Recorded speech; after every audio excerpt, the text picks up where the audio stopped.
Vu ses tarifs, elle va tout dégommer sur le marché. Cette voiture est un véritable hold-up et je vais t'expliquer pourquoi. Surtout quand je vais donner le tarif un petit peu plus tard dans la vidéo. À apprécier déjà, on retrouve le design du C10 en miniature, 4,51 m tout de même, segment C, et ce sera le concurrent des Kia EV3 et Skoda Elroq. Sur le côté, c'est assez simple en design.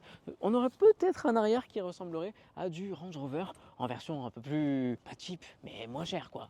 Et puis à l'arrière, un bandeau lumineux en 3 parties avec le feu juste ici, le logo Leapmotor et le petit logo ici B10. Alors tout de suite, rentrons dans le vif du sujet. C'est pas ici que le volume de coffre sera le meilleur de la catégorie. Avec 430 litres de volume, malheureusement, ça manquera un peu de litrage pour pouvoir vous proposer une véritable familiale. 4,50 m, certains constructeurs font quand même beaucoup mieux. À l'arrière, en revanche, de l'espace, j'en ai beaucoup. Le tunnel de servitude, il est absent. On est sur une électrique. On a même un petit rangement ici, prise USB-C, prise USB-A, des ventilations. On a des poches aumônières et un grand accoudoir.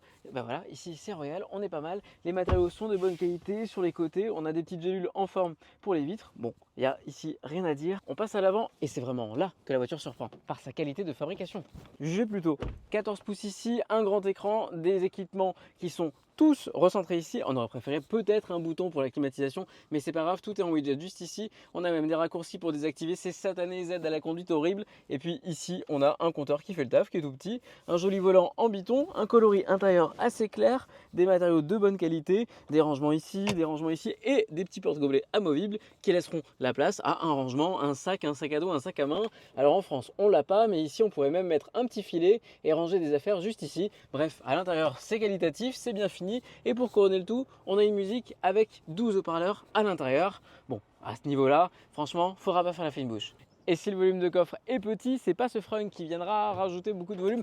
Et puis c'est lourd en plus parce qu'il faudra une tige. Ça par contre c'est un peu mesquin les gars. Vous auriez pu mettre un frunk avec des vérins. Mais en tout cas, le petit rangement ici servira à mettre les câbles. Nul doute que vous l'ouvrirez pas souvent. Et à recharger, seulement 22 minutes suffiront pour faire un 20 à 80 en recharge DC, 168 kW de capacité de recharge. Ça, c'est parmi les meilleurs de la catégorie, si ce n'est l'Elroq qui fait un tout petit peu mieux. Et puis en AC, on aura du 3 kW ou alors du 11 kW. Clairement, ce sont les standards, voire un peu plus élevés du marché. Là non plus, vous n'êtes pas volé. Le hold-up, il est là, à partir de 29 990 € et 31 900 € dans sa grosse batterie, 450 km d'autonomie. Franchement, les concurrents, vous faites quoi là? Elle a une bonne tenue de route, elle a une bonne insonorisation, des qualités de matériaux assez intéressantes. Allez, peut-être qu'elle est un peu trop typée confort, mais en même temps, c'est la voiture de bon père de famille. 217 chevaux, 1 0 à 107 secondes 4, on ne lui demande pas grand chose de plus. La note finale de cette voiture, ça sera simple, c'est un 15,5 sur 20. Oui, peut-être que son seul défaut finalement, c'est de s'appeler Leapmotor.